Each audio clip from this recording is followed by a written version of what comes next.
हमारी तारीख में आज के दिन में यानी सुप्रीम कोर्ट ने अपहेल्ड किया साबिक सदर परवेज मुशर्रफ की जो फांसी थी उसके फैसले को दुरुस्त करार दिया। लेकिन बताएं कि कोई एक ऐसा सर मरने के बाद भी फायदा नहीं होते हुए होती तो तब वो डिटरेंस पैदा होता है। डिटरेंस मैं का तारीख में बता रहा हूं पहला फैसला। ये बड़ा अच्छा पॉइंट है कि अदलिया जो है वो अपना काम करे, अदलिया दस्तूर के मुताबिक काम करे। ये पाकिस्तान में चंद दिन पहले हमने देखा कि अदलिया ने कहा कि 2 सूबों में इलेक्शन कराओ। उसके बाद क्या हुआ? उसके बाद हमारे पास पैसा नहीं है। उसके बाद पार्लियामेंट मैदान में आई। उस तारीख के रिकॉर्ड फैसलों को हुक्मरान जमातें कौन कौन थी? हुक्मरान जमात मुकम्मल कर रहा हूं मैं बात कर रहा हूं। जमात जनाब अब्दुल्ला साहब की जमात दिया। हुक्मरान जमात आप इंफरादी फैसलों को डिस्कस करना शुरू कर देंगे करके पहुंची तो उसके बाद वापस लो। ये मामला डिबेट में कभी खत्म नहीं होते। नहीं तोड़ा था। अगर मैं कह रहा हूं अगर आप इंफरादी फैसलों पे बहस शुरू कर देंगे ना कि फलां ये हुआ फलां ये हुआ, हम तो इज्तिमाई बात कर रहे हैं। तो वो कहां से ये मुझे ये भी तारिक साहब इसमें जरा रोशनी डालें। जो 200 संविधानों की बात हो रही है, इंडिविजुअल क्या सुप्रीम कोर्ट जो है उसका फैसला इंडिविजुअल है? नहीं, मैं इंडिविजुअल फैसलों की बात कर रहा हूं। मैं कह रहा हूं डिबेट में अगर आप एक फैसले शुरू हो जाएंगे ना, किसी इंडिविजुअल मैंने तो ये नहीं कहा कि कोई एक इदारा कुल्ली तौर पे जिम्मेदार है, ये मैंने नहीं कहा। हकीकत ये है कि पिछले 5 से 10 साल में पाकिस्तान की सियासत में अदम बर्दाश्त आई है। इससे मुल्क आगे नहीं बढ़ेगा। मैं अगर यार 90s में था, ये खौफे खुदा करो यार, 90s में ये था ये जो आजकल है, जाते थे 90s में ये था जो आजकल है, इजाजत नहीं है। 90s में ये था। मैं अगर बाहर बैठा हुआ हूँ, मैं चंद मेरे ऊपर आके हमले कर रहे हैं लोग। 90s में ये था, बिल्कुल भी नहीं था। देखिए उस वक्त आप बैटर कहाँ से लाएंगे, फील्डर कहाँ से लाएंगे, विकेट कीपर कहाँ से लाएंगे, आप बॉलर कहाँ से लाएंगे? आपके पास सियासी पिच ही नहीं है। आपके पास अगर है तो सिर्फ अली गवार है, और कौन है आपके पास? वो तो पाकिस्तानी कौम है हमारे साथ। वो तो पीपल्स पार्टी का है, आपके पास कुछ भी नहीं है।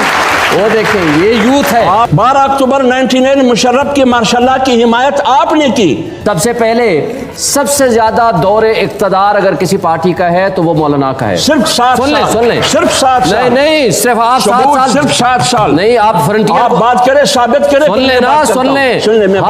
हर पीपल्स पार्टी के जमाने में आप साहिब इक्तदार, हर मुस्लिम लीग नून के जमाने में साहिब इक्तदार, MMA की हुकूमत में साहिब इक्तदार। सबसे ज्यादा ड्रोन अटैक्स इनके दौरे हुकूमत में हुए और इमरान खान को यह क्रेडिट है, एक ड्रोन अटैक उनके जमाने में नहीं हुआ। और ड्रोन्स के खिलाफ किसने स्टैंड किया? वो इमरान खान ने जलसे किए और मुजाहरे किए। मुझे बताएं मुशर्रफ के जमाने में पहली दफा जेल में गए या इनके दौरे इक़्तिदार में जेल में गए? ये कहना कि वो मुशर्रफ के साथ खड़ा था, मुशर्रफ से पैसे किसने लिए, मुशर्रफ से जमीनें किसने ली? आप अंसार अब्बासी की एक रिपोर्ट पढ़ लें। आप 1 मिनट अदलिया के ऊपर पिछले साल जब सुप्रीम कोर्ट ने कहा इलेक्शन कराओ, आपने यहां सुप्रीम के ऊपर अटैक किया और अदलिया को गालियां दी और आपने कहा इलेक्शन नहीं होने देंगे और आज भी आप इलेक्शन से भाग रहे हैं। और इंडिपेंडेंट पॉलिसी अगर बनाई है, आज़ाद रियासत, अपने मुल्क को गुलामी से आज़ादी के लिए वो सिर्फ एक हुक्मरान है इमरान खान। और आज भी फ़लस्तीनी सिर्फ एक शख्स को याद कर रहे हैं, वो है इमरान खान। कहते हैं कि आज काश कि वो हुक्मरान होता तो हमारी हेल्प को आता। ये है उसकी क्रेडिबिलिटी। मैं एक बात कर करूं, आप अगर इल्जाम पर इल्जाम में जाओगे ना, मुझे आप बताएं, आप कश्मीर के ऊपर सबसे ज्यादा स्टैंड कर दिया है ये तो इमरान खान। PMLN की हालत यह है कि पाकिस्तान में बल्दियाती निज़ाम देखना ही नहीं चाहती। PMLN ने 2015 में इलेक्शन करवाया, 1 साल तक इन्होंने किसी को हल्फ नहीं लेने दिया लोकल बॉडीज में। और सिर्फ इसलिए क्यों? उनके पास इख्तियार क्या था? सिर्फ उन्होंने झाड़ू देने थे। ये झाड़ू भी देने के लिए तैयार नहीं थे। पीपल्स पार्टी की मिसाल ले लें। पीपल्स पार्टी ने पहली दफा 1969 से लेके आज तक पहली दफा अदालत के प्रेशर पे इलेक्शन करवाया है। नहीं पीपल्स, वरना आखिरी इलेक्शन भी करवाने का बिल्कुल कोई मूड नहीं। 2002 में जब 2001 का निशान 2001 में जो बल्दियाती निजाम था उसको तबाह और बर्बाद करने वाले मौलाना फजल रहमान की पार्टी के जनाब अकरम दुरानी साहब थे, क्योंकि इनकी वजारत आला खतरे में पड़ गई थी कि हम लोकल बॉडीज हैं, लोग उनकी तरफ जाएंगे। पाकिस्तान तहरीक इंसाफ को यह क्रेडिट इस दर्जे में जरूर जाता है कि इन्होंने अपने इनिशिएटिव से डायरेक्ट इलेक्शन कराया बल्दियाती।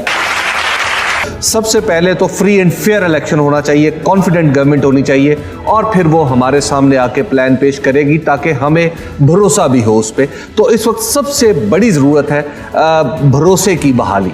आपसी भरोसे की बहाली। यही कहूँगा कि 8 फरवरी को टर्न आउट ज़्यादा से ज़्यादा होना चाहिए। यूथ जो है उसका वोट बहुत ज़्यादा है, लोगों को निकलना चाहिए वोट अपना कास्ट करने के लिए। 5 साल बाद आपको ये मौका मिलता है और शफाफ इलेक्शन होने चाहिए। पाकिस्तान का एक बेहतर मुस्तकबिल जो है वो शफाफ इलेक्शन के अंदर मुज़मिर है। शफाफ इंतखाबात होंगे, उसके बाद पोलिटिकल स्टेबिलिटी आएगी। पोलिटिकल स्टेबिलिटी मुल्क के अंदर आएगी तो आपके मुल्क में इकोनॉमिक स्टेबिलिटी आएगी। तो शफाफ इंतखाबात करना बहुत ज़रूरी है। मैं समझता हूँ कि हर 5 साल बाद आपको हक के हुक्मरानी दिया जाता है। ये सियासतदानों का हक नहीं है, ये मेरा इनका जो यहाँ बैठे हुए लोग हैं हमारा हक नहीं है कि हम आपसे वोट लें या हम कहें जी हम हुक्मरान बनना चाहते हैं। आपका है हक के हुक्मरानी, आपने अपने हाथ से बनाना है। आप यूथ हो, आपके हाथ में सब कुछ है। आप क्यों ये अपने आप को डिसएसोसिएट कर लेते हैं?